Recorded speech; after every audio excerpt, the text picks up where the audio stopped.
3 August যে বাংলাদেশ জাতীয়তাবাদী ছাত্রদল কর্তৃক আয়োজিত যে ঐতিহাসিক ছাত্র সমাবেশ অনুষ্ঠিত হতে যাচ্ছে, এতে প্রধান অতিথি হিসাবে বক্তব্য রাখবেন বাংলাদেশ জাতীয়তাবাদী দলের ভারপ্রাপ্ত চেয়ারম্যান এবং আমাদের ছাত্রদলের সাংগঠনিক অভিভাবক জনাব তারেক রহমান।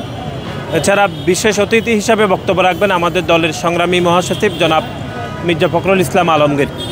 এটা এই জন্যই ঐতিহাসিক হবে যে আপনি জানেন যে শাহবাগ গত কয়েক বছরের রাজনীতিতে একটি গুরুত্বপূর্ণ রাজনীতির অংশ হয়ে দাঁড়িয়েছে, যে শাহবাগ চত্বরটি, এবং বাংলাদেশ জাতীয়তাবাদী ছাত্রদলের ভবিষ্যৎ রাজনৈতিক কর্মপরিকল্পনা এবং আমরা যে একটা ইতিবাচক রাজনীতির মধ্যে রয়েছে বাংলাদেশ জাতীয়তাবাদী ছাত্রদল, সেটির বিষয়ে আগামীকাল আমাদের ভারপ্রাপ্ত চেয়ারম্যান জনাব তারেক রহমান ছাত্রদলের নেতাকর্মীদের উদ্দেশ্যে এবং যারা সাধারণ শিক্ষার্থীরা এই ঐতিহাসিক ছাত্র সমাবেশে উপস্থিত হবেন তাদের উদ্দেশ্যে দিক নির্দেশনামূলক বক্তব্য রাখবেন বলে আমরা প্রত্যাশা করছি।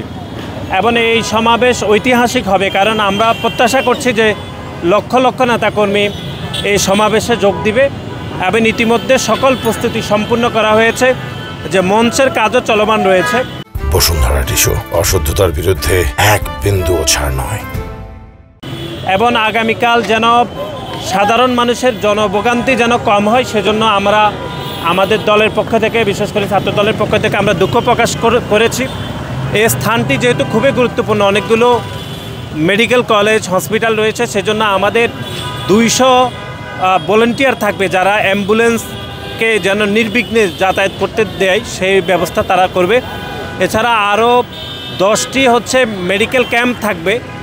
আগত নেতাকর্মীরা যদি কোনো অসুস্থতায় পড়ে যেন খুব দ্রুত সময়ের মধ্যে তাদের প্রাথমিক চিকিৎসা নিশ্চিত করা হয়, এটি করা হবে। এবং একই সাথে আমরা মনে করছি যে এটি একটি শান্তিপূর্ণ ঐতিহাসিক ছাত্র সমাবেশ হবে এবং ছাত্রদলের ইতিহাসের সবথেকে বড় ছাত্র সমাবেশ আমরা আমাদের সাধারণ শিক্ষার্থী এবং নেতাকর্মীদেরকে উপহার দিতে পারবো। এবং আপনি সর্বশেষ যেটি জিজ্ঞেস করেছেন, যে আমরা মনে করছি কোনো সংখ্যাই নেই, কোনো ধরনের কোনো বিশৃঙ্খলার কোনো সুযোগ নেই, কারণ এনসিপি তারা শহীদ মিনারে তাদের প্রোগ্রাম করতে চেয়েছে, আমাদের কিন্তু এখানে সকল ধরনের অনুমতি প্রস্তুতি ছিল, আমরা কিন্তু তাদেরকে শান্তিপূর্ণভাবে তাদেরকে ছেড়ে দিয়েছি।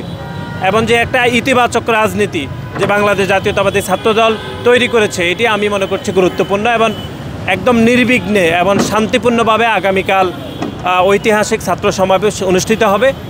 আমরা দেশের সকল গণতান্ত্রিকামী শিক্ষার্থী এবং ছাত্রদলের নেতাকর্মীদেরকে উদাত্ত আহ্বান জানাবো যেন এই ছাত্র সমাবেশকে সফল করতে তারা যেন শান্তিপূর্ণভাবে সমাবেশে স্থলে উপস্থিত হন।